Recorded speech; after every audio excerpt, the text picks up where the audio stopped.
Bonjour à tous!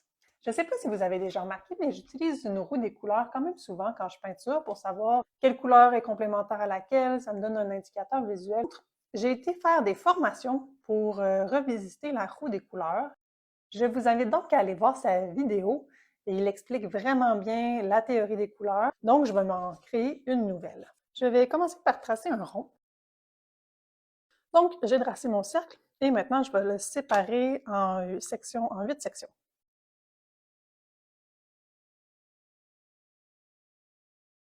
Je mets de l'eau seulement sur la partie triangulaire que je veux que la peinture se promène. Là, je vais y aller avec mon bleu.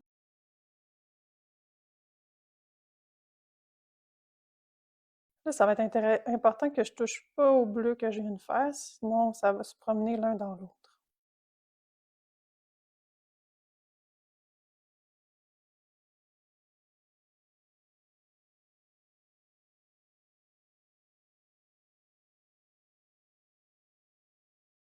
Donc, je vais mettre le nom de mes couleurs que j'ai installées.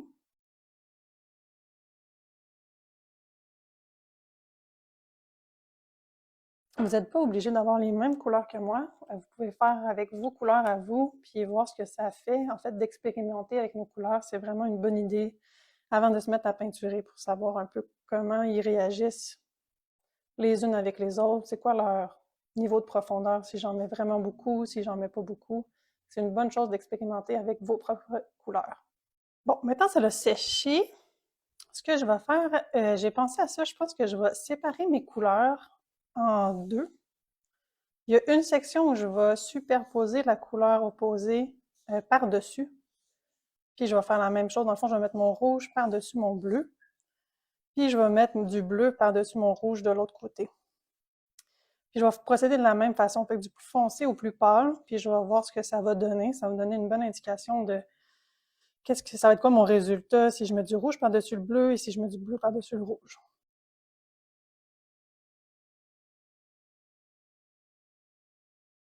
Là, je pense que je ne mettrai pas d'eau avant. Je vais y aller directement avec ma couleur parce que je ne veux pas trop réactiver mon bleu. Là. Je veux vraiment que ça soit superposé. Fait que par-dessus mon bleu dans cette section-ci, je vais me mettre du orange. Et je vais commencer par quelque chose qui est quasiment directement du godet, fait que très foncé. Très saturé, pas tant foncé que saturé. Parfait, je vais sauter ce bleu-là, je vais le laisser là. Je vais aller avec du rouge par-dessus mon bleu cyan.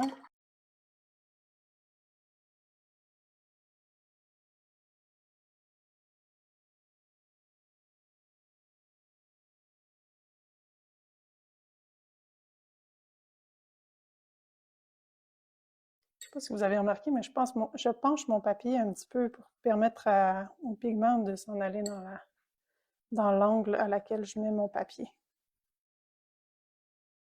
Je trouve ça très intéressant. Mettons, si on regarde le rose ici, puis le vert ici.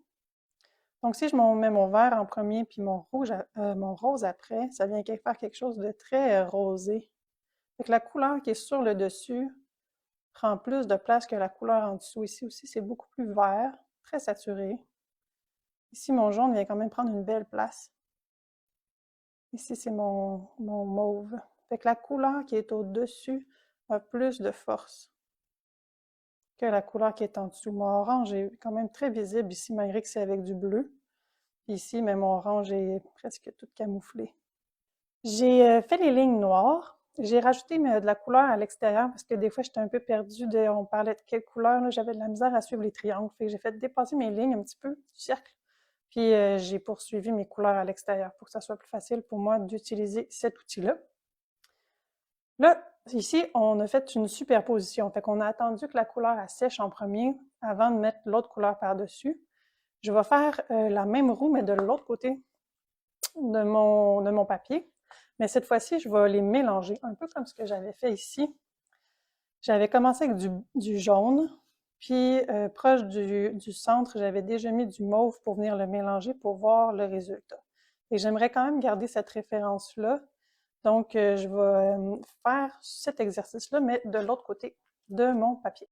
Cette fois-ci, je ne vais pas faire de gradient, je ne vais pas faire de dégradé, je vais juste mettre ma couleur bleue. Ah, la différence, c'est qu'au centre, je vais venir mettre une petite touche de orange, puis que je vais un petit peu frotter, là. Je veux que ça se mélange. Fait que je viens faire un dégradé entre les deux couleurs.